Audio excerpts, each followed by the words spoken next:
The chamber fell silent as Queen Velshra's claw pointed directly at Lucas Grant. Her scales shimmered violet under the council's lights, her 4 eyes blazing with manufactured rage.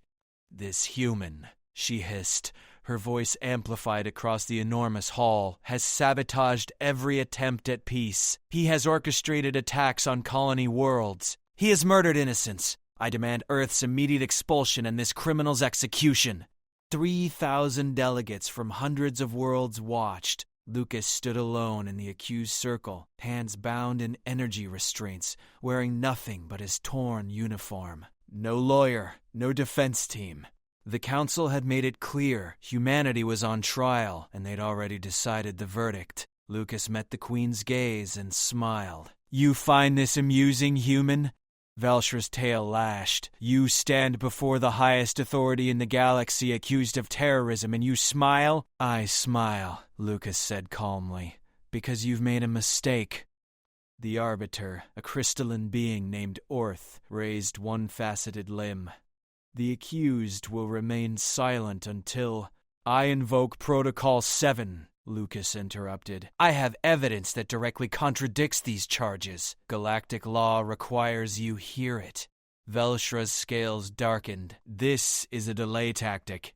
The evidence against humanity is overwhelming." "Then you have nothing to fear from mine," Lucas replied. His voice carried across the chamber with unexpected strength. "Unless you're afraid of the truth."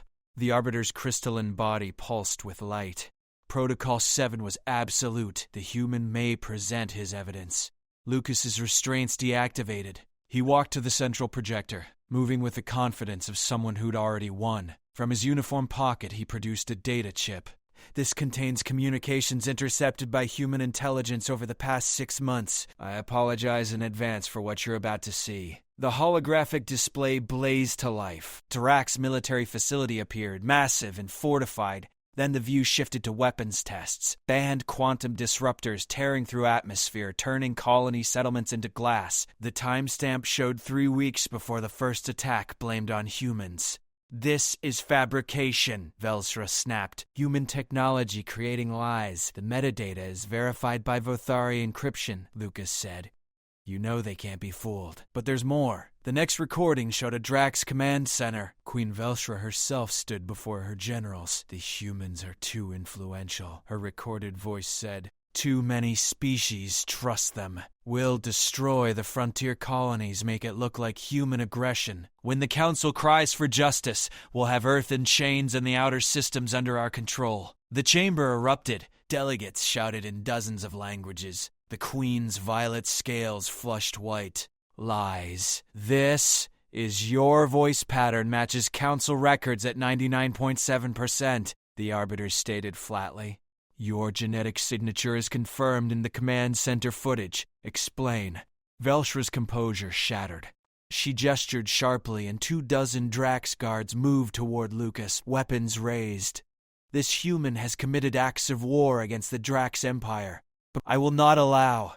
You will stand down." The voice came from Ambassador Kren of the Vothari, a massive insectoid who rose from his delegation seat. "This trial follows galactic law, not your commands." "The Vothari have no authority here," Velshra snarled. "Then perhaps we do." 3 more ambassadors stood, the Cell, the Morphians, and the Rendaki. Within seconds, 200 delegates were on their feet, forming a physical barrier between the Drax guards and Lucas. The guards hesitated. Velshra's voice turned shrill. "You would protect this human over a sitting council member?" "We protect truth," Kren replied. "Something humanity has shown more commitment to than your throne." Lucas played the final recording. Drax generals discussing the timeline, naming the colonies to be destroyed, laughing about blaming the naive humans for atrocities. The audio included coordinates, dates, weapon specifications, everything. "Motion to investigate the Drax Empire for war crimes," a small delegate called out. "One of the Kari, a species whose colony had been destroyed. Motion to strip Queen Velshra of council authority pending investigation." "Seconded," came a chorus of voices. The Arbiter's light pulsed rapidly, processing. "All in favor?" The chamber filled with affirmative responses. Thousands of voices, dozens of languages. One answer. The Drax Empire is hereby placed under investigation. Queen Velshra, your council seat is suspended. Ambassador Lucas Grant, you are cleared of all charges. But something else was happening. In the observation galleries above, where common citizens from across the galaxy watched, a chant began, quiet at first, then building like thunder. Lucas! Lucas! The Queen stared in disbelief as the chant spread. Not just her political power crumbling, but something worse. Public rejection. The foundation of her empire was built on fear and respect. Now she had neither. This isn't over, she whispered to Lucas as guards escorted her away. Humanity will regret this. Lucas didn't respond. He was watching the galleries, where the chant had changed. Citizens from 100 worlds, species who'd never agreed on anything, were now chanting in unison. King! King! Ambassador Kren approached. They don't mean it literally. It's a title of respect, of moral authority. I've never seen anything like this. The Arbiter's voice cut through the noise. Ambassador Grant, the Council recognizes an unprecedented situation. Multiple empires face corruption investigations.